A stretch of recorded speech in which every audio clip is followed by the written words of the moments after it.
চাঁদপুরের মেঘনা নদীতে ভয়াবহ লঞ্চ দুর্ঘটনায় 4 জন নিহত হয়েছেন, আরও 5 জন আহত। বৃহস্পতিবার মধ্যরাতে হরিণাঘাট এলাকায় বরিশালগামী অ্যাডভেঞ্চার 9 এবং ভোলা থেকে ঢাকামুখী এমভি জাকির সম্রাট লঞ্চের মধ্যে হয় এই দুর্ঘটনা। এর মধ্যে ঘটনা তদন্তে 8 সদস্যের কমিটি গঠন করেছে নৌ পরিবহন মন্ত্রণালয়। নিহতরা হলেন আব্দুল গনি, সাজু, হানিফ ও রিনা। তারা সবাই ভোলার বাসিন্দা। সারিবদ্ধ 4টি লাশ, যাদের পরিচয় শুধুই মৃতদেহ, অথচ তারা ছিলেন কারো বাবা, কারো ভাই, কারো বোন, কারো স্ত্রী বা স্বামী, ছিলেন পরিবারের উপার্জনক্ষম ব্যক্তি। মরদেহের পাশে আর্তনাদের সঙ্গে অনিশ্চয়তা যতটা না ভবিষ্যৎ নিয়ে, তার চেয়ে বেশি ঝক্কি ঝামেলাহীনভাবে প্রিয়জনের মরদেহ গ্রহণ নিয়ে। আমার বাবা মারা গেছে, আমার মার অসুস্থ, আমার মারা ডাক্তার দ্বারা নিতে আইছে। আমরা কোনো আবেদন চাই না, আমরা চাই আমাকে লাশ আল্লাহর হুকুম হয়েছে লইয়া গেছে, আমরা চাই যে আমাকে লাশ লইয়া যেতাম। প্রত্যক্ষদর্শী ও স্বজনরা জানান, রাত আনুমানিক 2:30টার দিকে বরিশালগামী এমভি অ্যাডভেঞ্চার 9 লঞ্চটি ভোলা ঘোষের হাট থেকে ছেড়ে আসা ঢাকামুখী এমভি জাকির সম্রাট লঞ্চের ডান পাশে আঘাত করে। এ সময় ঘটনাস্থলে 3 জন এবং সদরঘাট পৌঁছানোর পর আরও একজনের মৃত্যু হয়। প্রাথমিক ধারণা, ঘন কুয়াশার কারণেই এই দুর্ঘটনা। আমার আপা ওই লঞ্চের ভিতরে লঞ্চের চাপে ছিল, ওই চাপে আর কি একবারে মাথা মুথা একবারে দেশের থেকে আসছিল ঢাকাতে, এই অবস্থায় দুর্ঘটনা হয়েছে। হওয়ার পরে আমরা ফোন পাইয়া সাথে সাথে আমরা আইছি। ঘটনার পর ঝালকাঠি থেকে এমভি অ্যাডভেঞ্চার 9 লঞ্চটি আটক করা হয়েছে, আর এমভি জাকির সম্রাট লঞ্চটি রাখা হয়েছে সদরঘাট টার্মিনালে। লঞ্চ চালকরা জানান, শীত মৌসুমে কুয়াশার সঙ্গে যোগ হয় অবৈধ বালুবাহী নৌযানের চলাচল, ফলে দুর্ঘটনার ঝুঁকি বাড়ে কয়েক গুণ। জাহাজ নদীতে বালগেটের কারণে, বালগেটের তো কিছু নাই, তাদের জন্য নদীতে বাধা বিঘ্ন হয় জাহাজ চালানোর জন্য। ওই জাহাজগুলো রাডারে যখন স্পট দেখায় অনেক, তো কোনটা বালগেট, কোনটা যাত্রীবাহী জাহাজ, কোনটা মালবাহী জাহাজ, সেটা তো বোঝা যায় না। ক্ষতিগ্রস্ত লঞ্চ পরিদর্শন করেন নৌ পরিবহন উপদেষ্টা। এ সময় দুর্ঘটনার কারণ নির্ণয়ের পাশাপাশি বেশ কিছু নির্দেশনাও দেওয়া হয় সংশ্লিষ্ট কর্মকর্তাদের। কুয়াশায় কোনো লঞ্চ রাত্রে চলবে না, যতক্ষণ পর্যন্ত ভিজিবিলিটি ভালো না হয় ততক্ষণ পর্যন্ত তারা ছাড়বে না, এবং যেখানে তারা দাঁড়াবে সম্পূর্ণ লাইট জ্বালায় দাঁড়াতে হবে। বাল্কহেড এই মৌসুমে সকাল 8টার আগে কোনো বাল্কহেড যদি চলাচল করে তাকে অ্যারেস্ট করার কথা বলা হয়েছে। নিহতদের দাফন কার্যের জন্য মন্ত্রণালয়ের পক্ষ থেকে 1.5 লাখ টাকা ও আহতদের চিকিৎসায় 50,000 টাকা দেওয়ার ঘোষণা দেন উপদেষ্টা। নৌপথে যেসব দুর্ঘটনা হয় তার অধিকাংশের জন্য দায়ী করা হয় বালিবাহী অবৈধ নৌযানগুলোকে। আর এই লঞ্চ দুর্ঘটনার পর আবারও লঞ্চ চালক এবং যাত্রী উভয়ে দাবি করছেন, যদি এই অবৈধ নৌযানগুলোকে বন্ধ করা না যায়, তাহলে শীত মৌসুমে বিশেষ করে যখন ঘন কুয়াশা হয় তখন নৌপথের এই যে লঞ্চ দুর্ঘটনা, সেটির সংখ্যা দিনকে দিন বেড়েই যাবে। রিয়াজ রায়হান, যমুনা নিউজ, ঢাকা। চাঁদপুরের মেঘনা নদীতে আরও 2টি লঞ্চের সংঘর্ষ হয়েছে, তবে এতে কোনো হতাহতের ঘটনা অবশ্য ঘটেনি। গত রাত 12টায় আমিরাবাদ এলাকায় নদীতে এই ঘটনা ঘটে।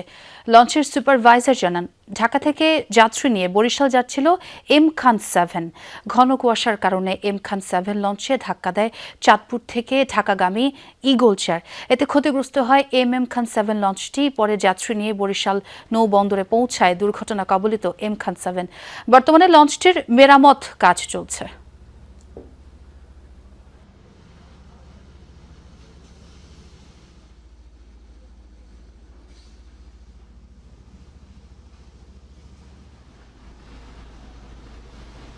জাহাজ তো যেহেতু কুয়াশা পড়তেছে, স্লো চলতেছে, হঠাৎ করে একটা শব্দ হইলো, শব্দ হওয়ার পরে দেখতেছি যে এই ঘটনা।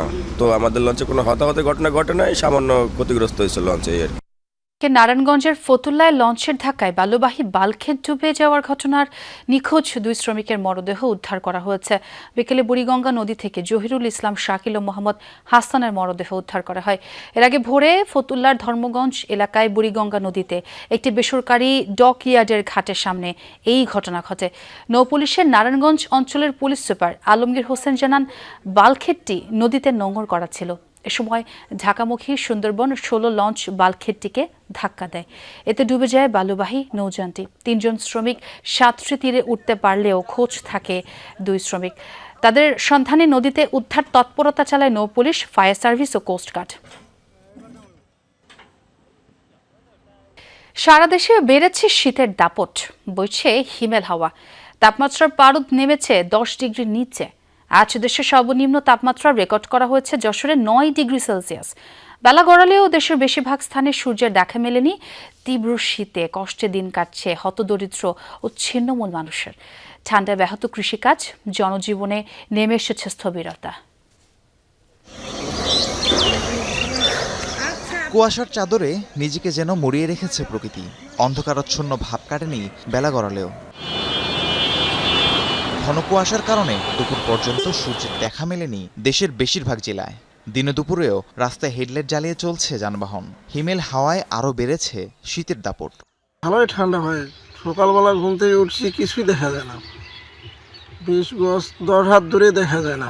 আমাদের এদিকে কুয়াশা খুবই ঠান্ডা, কুয়াশার জন্য অনেক দিক কথা দেখা যায় না। কুয়াশা খুব, শীত কইবা পারি না, ঠান্ডা। টানা কয়েকদিন থেকে প্রচণ্ড শীত চলছে। এই শীতে আমরা ঠিকমতো বের হইতে পারছি না, ঠিকমতো কোথাও গিয়ে কোনো কাজ করতে পারছি না, প্রচণ্ড ঠান্ডা। তীব্র শীতে গরম কাপড়ের অভাবে কষ্টে দিন কাটছে হতদরিদ্র ও ছিন্নমূল মানুষের।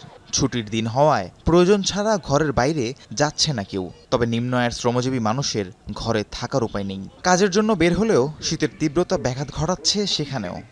আমাদের কোনো ভরা বাট্টি নাই, আমরা চলতে পারি না, আমাদের অনেক কষ্ট চলতেছি। রাজপথ ফাঁকা, রাস্তায় কোনো মানুষ আসে না এই ঠান্ডার কারণে। ঠান্ডা প্রচুর নামছে। ঠান্ডাতে আমরা এই যে হাত পা খুব আটাইতেছে, আমরা কাজ করতে পারতেছি না। ঠান্ডা গলায় বেতন বাড়া হইতেছে না, কাম কাজ করা হইতেছে না। শীত পড়ছে, তা আমরা মাঠে ঘাটে যেতে পারছি না। আমরা মাঠে ঘাটে সিমের কাজ করি, তো কাজ করা যাচ্ছে না। খুব শীত, খুব গাড়ি আমরা সকালে বের করতে পারছি না, খুব শীত। পৌষের প্রথম ভাগে তাপমাত্রার পারদ নেমেছে এক অঙ্কের ঘরে। দেশের সর্বনিম্ন তাপমাত্রা আজ রেকর্ড করা হয়েছে যশোরে 9 ডিগ্রি সেলসিয়াস। যশোর, চুয়াডাঙ্গা, রাজশাহী, নীলফামারী সহ 7 জেলার উপর দিয়ে বইছে মৃদু শৈত্যপ্রবাহ। এদিকে ঘন কুয়াশার কারণে পাটুরিয়া, দৌলতদিয়া ও আরিচা কাজিরহাট নৌরুটে বৃহস্পতিবার রাত 12টা থেকে 9.5 ঘন্টা বন্ধ ছিল ফেরি চলাচল। এতে ভোগান্তিতে পড়েন যাত্রীরা। রাহিম সারোয়ার, যমুনা নিউজ। আসন্ন ত্রয়োদশ জাতীয় সংসদ নির্বাচন ও গণভোট উপলক্ষে জনসচেতনতা তৈরিতে নির্বাচনের কমিশনের ভ্রাম্যমাণ ভোটের গাড়ি এখন সাতক্ষীরায়। সকালে শহরের শহীদ আব্দুর রাজ্জাক পার্ক থেকে শুরু হয় সুপার ক্যারাভ্যানের যাত্রা। অনুষ্ঠানে উদ্বোধনী ভিডিও বার্তায় প্রধান উপদেষ্টার বক্তব্য প্রচার করা হয়। পরে বিভিন্ন দেশাত্মবোধক ও সচেতনতামূলক গানের মাধ্যমে গণভোটের প্রচারণা চালানো হয়। এরপর চলে গণস্বাক্ষর কর্মসূচি। নির্ধারিত সময়সূচি অনুযায়ী ক্যারাভ্যানটি আজ ও আগামীকাল সাতক্ষীরার 7টি উপজেলায় প্রচার চালাবে।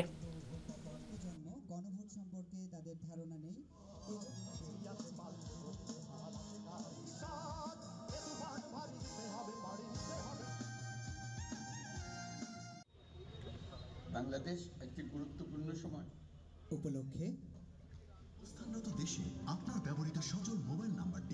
চট্টগ্রামে 16টি সংসদীয় আসনে প্রার্থী হতে মনোনয়নপত্র সংগ্রহ করেছেন 52 জন বিএনপি নেতা। বাকি 3 দিনে এই সংখ্যা আরও বাড়তে পারে। জামায়াত ইসলামের 13 জন সহ এ পর্যন্ত মনোনয়নপত্র নিয়েছেন 146 জন। তবে ছুটির দিনে রিটার্নিং কর্মকর্তার কার্যালয়ে প্রার্থীর আনাগোনা তুলনামূলক কম।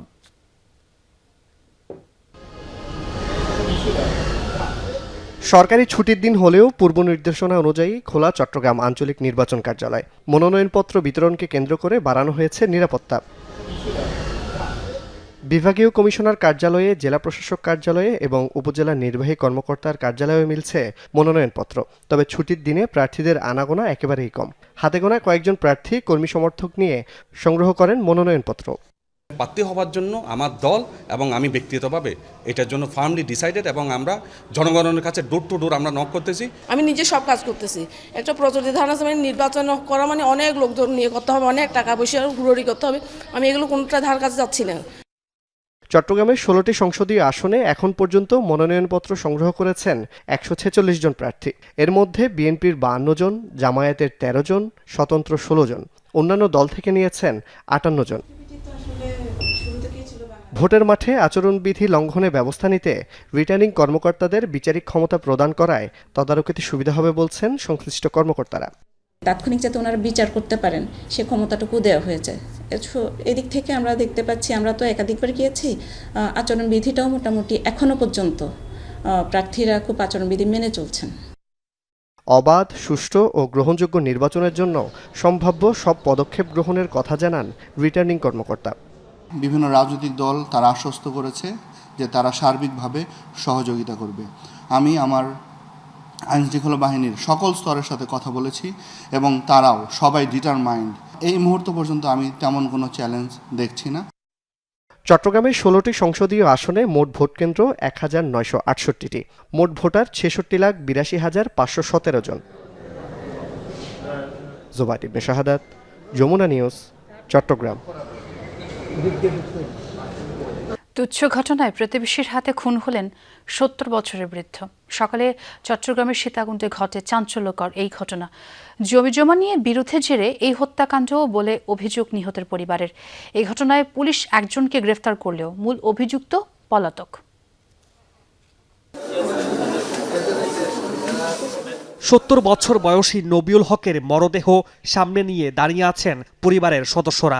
শুক্রবার সকালে নিজ বাড়ি সীতাকুণ্ডের বারবকুণ্ড দক্ষিণ মাহমুদাবাদ নতুন পাড়ায় যিনি খুন হন প্রতিবেশীর হাতে। স্বজনদের অভিযোগ, জায়গা জমি নিয়ে প্রতিবেশী সুমনের সাথে দীর্ঘদিনের বিরোধ। সকালে একটি দেয়াল তোলা নিয়ে ঝগড়ার এক পর্যায়ে বৃদ্ধ নবিউলকে ধাক্কা দেয় সুমন। ছিটকে পাথরের উপর পড়ে মাথায় গুরুতর আঘাত পান নবিউল। চট্টগ্রাম মেডিকেল কলেজ হাসপাতালে নেয়ার পর মৃত ঘোষণা করেন চিকিৎসক।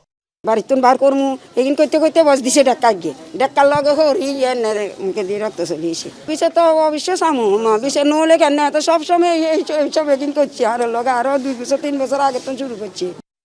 নিহত নবিউলের 7 মেয়ে, সবার বিয়ে হয়েছে। কোনো ছেলে সন্তান না থাকায় প্রতিবেশী সুমন বিভিন্ন সময় তাকে প্রাণনাশের হুমকি দিতেন বলে অভিযোগ স্বজনদের। আমার অবস্থান ভালো বলছে, সেই হিসেবে মানে আমার প্রতি সবসময় রাখতে দেখাতো আর কি। আর যেহেতু কোনো ছেলে চিনে না বলতো তোর এত বড় বাড়িতে কী করবি, তোর বাড়িতে কে থাকবে, তোর আমার লিখে যাবো, মানে এইসব বিষয়ে আমাকে সবসময় করতো, হুমকি দিত। হত্যাকাণ্ডের খবর পেয়ে হাসপাতালে ছুটে আসেন স্বজন ও গ্রামের মানুষ। তুচ্ছ ঘটনায় এভাবে জলজ্যান্ত মানুষকে হত্যার বিচার চান তারা। অনাকাঙ্ক্ষিত ঘটনা ঘটে একটা পরিবার থেকে একটা লোক চলে যাবে দুনিয়া থেকে সামান্য একটা জায়গা জমি নিয়ে, এটা তো কাকেও কাম্য না। এখন আমাদের একটা দাবি হচ্ছে এটা সুষ্ঠু তদন্তের মাধ্যমে সঠিক বিচারটা আমরা চাই। হত্যাকাণ্ডের পর সীতাকুণ্ড থানায় সুমন ও তার স্ত্রী জেসমিন আক্তারকে আসামি করে মামলা করেছেন নিহতের স্ত্রী। জেসমিন গ্রেফতার হলেও প্রধান আসামি পলাতক। আমরা আইন ব্যবস্থা গ্রহণ করবো, আমরা রাষ্ট্রীয় ব্যবস্থা আমরা গ্রহণ করতেছি, রাষ্ট্রীয় মহাতন্ত্র করেছি, আমরা নিয়ম চলছে, এখন সুযোগ করে আইন ব্যবস্থা গ্রহণ করা হবে। মামুন নুরশিত অভি, যমুনা নিউজ, চট্টগ্রাম। চট্টগ্রামের বাজারে শীতকালীন সবজি পুরো দমে সরবরাহ হলেও সেই তুলনায় দাম কমছে ধীরে। এ নিয়ে অসন্তোষ আছে ক্রেতাদের মধ্যে। আরও কদিন পর বাজার নিম্নমুখী হবে বলছেন বিক্রেতারা। মাংসের বাজার তুলনামূলক স্থিতিশীল, তবে সংকটের অজুহাতে মাছের দাম চড়া। শুরুর দিকে শীতকালীন সবজির দাম চড়া থাকলেও চট্টগ্রামের কাঁচা বাজারে সরবরাহ বাড়ার পর কিছুটা পাল্টেছে চিত্র। শিম 50 থেকে 80 টাকা, টমেটো 80 টাকা, কাঁচামরিচ 60 টাকা, ফুলকপি ও বাঁধাকপি 40 টাকায় বিক্রি হচ্ছে। এইভাবে কমলে নিরীহ লোকের লাগে আমাদের মতো গরিবের লাগে অনেক ভালো হবে। আরও যদি একটু কমতো তাহলে ভালো হতো আমাদের জন্য, যারা বাইরে থাকা হয় তাদের জন্য অবশ্যই, যারা স্যালারি ডিপেন্ড করে স্যালারির উপরে, তাদের জন্য বেশি ভালো হবে। এটা সবজির দাম যেভাবে থাকার দরকার ওইভাবে আলহামদুলিল্লাহ ভালো আছে। বাজারের মূল্য মোটামুটি সীমার ভিতরে আছে, কিছু কিছু জিনিস আছে একটু দাম বাড়তি। যদিও অন্যান্য বছর ভরা মৌসুমে এসব সবজির দাম আরও কম ছিল, কয়েকদিন পর সরবরাহ বাড়লে দাম কমবে বলছেন বিক্রেতারা। এখন তো সিজন, তৈরি তরকারি সিজন, তো তরকারির দাম কমবে, সামনে তো আরো কমবে দাম। এই সপ্তাহে টমেটো আপনার কেজি 80 টাকা, সামনের সপ্তাহে হয়ে যাবে আপনার 60 টাকা 50 টাকা, আস্তে আস্তে একদম কমে যাবে। তবে মাছের বাজার অনেকটা চড়া, বিশেষ করে সামুদ্রিক মাছের সরবরাহ কম। চিংড়ি কেজি প্রতি 800 থেকে 1200, রূপচাঁদা 600, পাবদা, রুই ও কাতলা মাছ বিক্রি হচ্ছে 300 থেকে 400 টাকা দরে। জাইলারা জালটা হাড়ি ফেলে দিচ্ছে মাছের উৎপাদনে, এখন তারা জাল দিলে মাছ নাই। সাগরের মাছের তুলনায় দেশি মাছ ভালো আছে রেট, সাগর মাছ একটু কম, তার জন্য একটু দাম বেশি। অন্যদিকে ফার্মের মুরগি প্রতি কেজি বিক্রি হচ্ছে 170 ও দেশি মুরগি 600 টাকায়। গরুর মাংসের বাজারও স্থিতিশীল। মামুন নুরশিত অভি, যমুনা নিউজ, চট্টগ্রাম। টানা 3 দিনের ছুটিতে সমুদ্র সৌন্দর্য উপভোগ করতে লাখো পর্যটকের ভিড় পর্যটন নগরী কক্সবাজারে। সৈকতের কলাতলি থেকে লাবণী সুগন্ধ সহ পুরো সৈকতে পর্যটকদের ঢল। কেউ কেউ ঘুরছেন সমুদ্র সেন্ট মার্টিনে। বছরের শেষ সময়ে শহরের যান্ত্রিকতা কাটাতে কেউ গেছেন বন্ধুদের সাথে দল বেঁধে, কেউ বা পরিবার পরিজন নিয়ে কাটাচ্ছেন দারুণ সময়। সাগর পাড়ের পাশাপাশি পার্বত্য অঞ্চলেও আছে দর্শনার্থীদের ভিড়। এদিকে জমজমাট হয়ে উঠেছে হোটেল মোটেল ব্যবসাও। ঘুরতে এসে পর্যটকদের যাতে ভোগান্তিতে পড়তে না হয় সেদিকে বাড়তি নজর রাখছে প্রশাসনও।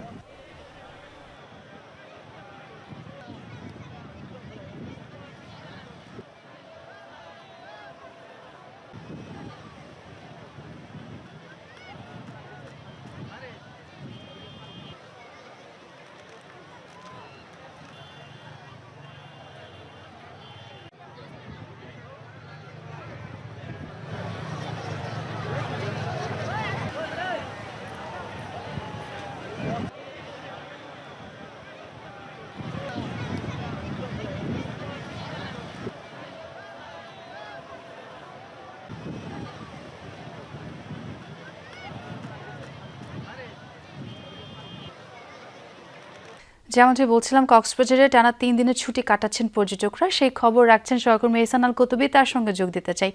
কুতুবী, শুনতে নিশ্চয়ই পাচ্ছেন, সৈকতে পর্যটকদের আনন্দ উল্লাসের খবরটা একটু জানতে চাই। সরকারি ছুটি মানে তো পর্যটকদের ঘোরার জন্য একটা সময়, সুন্দর একটি মুহূর্ত কাটানোর জন্য দেশের প্রত্যন্ত অঞ্চল থেকে কক্সবাজারে একেবারে টইটম্বুর পর্যটকরা আমরা দেখছি সকাল থেকে একেবারে এখন সন্ধ্যা ঘনিয়ে আসছে। এই মুহূর্তে কিন্তু মুহূর্ত পর্যন্ত পর্যটকরা সমুদ্র সৈকতের যে 3টি পয়েন্ট রয়েছে সেই 3টি পয়েন্টে কিন্তু পর্যটকরা ভিড় করছে এবং ছবি তুলছে। সবাই যার যার মতো করে সবাই সুন্দর একটি মুহূর্ত কাটাচ্ছে। এবং এর পাশাপাশি কক্সবাজার সমুদ্র সৈকতে যে বিশাল বিশাল ঢেউ আসতে পড়ছে, সেই ঢেউয়ের সাথেও কিন্তু অনেকে খেলা করছে। আজকে কিন্তু একটা কথা বলতে হয় যে আজকে প্রচুর পরিমাণে ঠান্ডা পড়ছে। অনেকটা আমরা আবহাওয়া অফিসের যে তথ্য, সেই তথ্য অনুযায়ী 17.5 ডিগ্রি সেলসিয়াস, যেটি এই বছরের সর্বনিম্ন তাপমাত্রা, সেটি আমাদেরকে আবহাওয়া অফিস জানিয়েছে। এই ঠান্ডার মধ্যেও, শীতের মধ্যেও কিন্তু প্রচুর পরিমাণে পর্যটক কক্সবাজার সমুদ্র সৈকত নয়, এখানকার যে আশেপাশে হিমছড়ি, ইরানি, মেরিন ড্রাইভ সহ যেসব দর্শনীয় স্থান রয়েছে সবখানে কিন্তু পর্যটকদের যে ভিড় সেটি আমরা লক্ষ্য করছি। এই কারণেই কিন্তু কক্সবাজারে আগামী শনিবার রোববার পর্যন্ত কিন্তু পর্যটকদের যে চাপ, সেই চাপের কারণেই হোটেল মোটেলগুলোতে একেবারে অনেক হোটেলে কিন্তু একেবারে রুম ফাঁকা নেই বললে চলে। এবং সামনে যেহেতু 31 নাইট আসতেছে, সেই 31 ডিসেম্বর থেকেও কিন্তু পর্যটকরা অনেকেই হোটেল বুকিং দিয়ে রেখেছেন এবং এখানে সমুদ্র সৈকতে এসে তারা রাত্রিবেলায় যে 12:01 যে 31 নাইটের যে প্রস্তুতি, সেটি কিন্তু অনেক পর্যটক ইতিমধ্যে প্রস্তুতি নিয়ে রেখেছেন। এবং জেলা প্রশাসনের পক্ষ থেকেও আমরা যতটুকু জানি, জেলা প্রশাসনের পক্ষ থেকেও পর্যটকরা যাতে নিশ্চিদ্র নিরাপত্তায় কক্সবাজারে এই সমুদ্র সৈকতে এসে ভ্রমণ করতে পারে, ঘুরতে পারে এবং সুন্দর একটি মুহূর্ত কাটাতে পারে, সেজন্য কিন্তু সব ধরনের পদক্ষেপ নেওয়া হয়েছে। এবং এর পাশাপাশি আমরা জানি যে যেহেতু সেন্ট মার্টিনে প্রতিদিন পর্যটক যাচ্ছে 2000 করে, সেন্ট মার্টিনেও কিন্তু প্রচুর পরিমাণে ভিড় রয়েছে এবং প্রতিদিন 7টি জাহাজে করে ভোরবেলা পর্যটকরা সেন্ট মার্টিনের উদ্দেশ্যে রওনা হচ্ছেন এবং আবার বিকেল 3টা-4টা নাগাদ সেদিক থেকে আবার কক্সবাজারের উদ্দেশ্যে তারা ফিরে আসেন। এভাবেই কিন্তু পর্যটকরা কেউ পরিবার পরিজন নিয়ে, কেউ বন্ধু বান্ধব নিয়ে দল বেঁধে অনেকে এসেছেন এবং তাদের নিরাপত্তা দেওয়ার জন্য এখানে আমরা দেখছি টুরিস্ট পুলিশের যে টিম বিভিন্ন পয়েন্ট রয়েছে, তারা কিন্তু নিশ্চিদ্র নিরাপত্তা দিচ্ছে এবং পাশাপাশি সিসিএফ লাইফগার্ডের যে সদস্য, তারা কিন্তু কোনো পর্যটক যাতে পানিতে বেশি না যায় সেজন্য কিন্তু তারা সকাল থেকে দেখতে পাচ্ছিলাম এবং আপনিও বলছিলেন যে দর্শনার্থীরা বেশ ভালো উপভোগ করছে কক্সবাজারে। শিক্ষার্থীদের অংশগ্রহণে চট্টগ্রামের রাউজানে অনুষ্ঠিত হয়েছে তৈয়বিয়া স্মৃতি মেধাবৃত্তি পরীক্ষা। রাউজান দারুল ইসলাম কামিল মাদ্রাসায় অনুষ্ঠিত পরীক্ষায় অংশ নেয় 99টি শিক্ষা প্রতিষ্ঠানের 1,500 শিক্ষার্থী। দ্বিতীয়বারের মতো রাউজান দক্ষিণ হিংলা তৈয়বিয়া স্মৃতি সংসদ আয়োজিত এই পরীক্ষার কেন্দ্র পরিদর্শন করেন চট্টগ্রাম কলেজের অধ্যক্ষ সহ শিক্ষাবিদ ও বিশিষ্টজনরা। মেধা বিকাশে এই ধরনের বৃত্তি পরীক্ষার গুরুত্ব তুলে ধরেন তারা।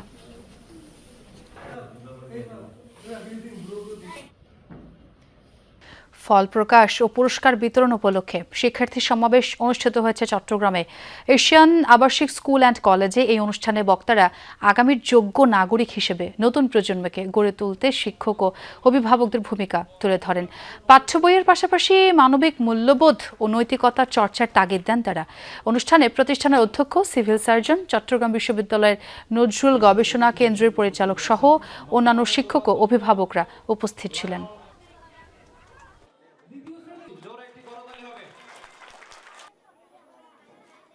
সমাজ ও রাষ্ট্র গঠনে সুফিদের অবদান শীর্ষক সেমিনার অনুষ্ঠিত হয়েছে চট্টগ্রামের ফটিকছড়িতে।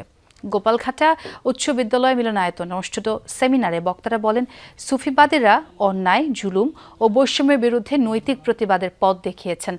আদর্শ রাষ্ট্র গঠনে মানবপ্রেম, সহনশীলতা ও ন্যায়বোধের গুরুত্ব তুলে ধরেন তারা। সেমিনারে অধ্যাপক YMD জাফর, ডক্টর আনোয়ার হোসেন চৌধুরী সহ শিক্ষাবিদ, চিকিৎসক ও আলেমরা বক্তব্য রাখেন। সমবেত প্রার্থনা, আলোচনা সভা সহ বিভিন্ন কর্মসূচি অনুষ্ঠিত হয়েছে চট্টগ্রামের সূর্যগিরি আশ্রমে। মাইচ ভান্ডারী গাউসিয়া হক কমিটি আয়োজিত অনুষ্ঠানে সুবিধা বঞ্চিতদের মধ্যে শীতবস্ত্র বিতরণ এবং শিক্ষা সহায়তা প্রদান করা হয়। সৈয়দ জিয়াউল হক মাইচ ভান্ডারী 97তম ওরস শরীফ উপলক্ষে প্রতিবছর মানবিক ও জনকল্যাণমূলক কার্যক্রম অব্যাহত রাখার কথা জানান আয়োজকরা। সভা শেষে পরিবেশিত হয় মরমীয় সঙ্গীতানুষ্ঠান।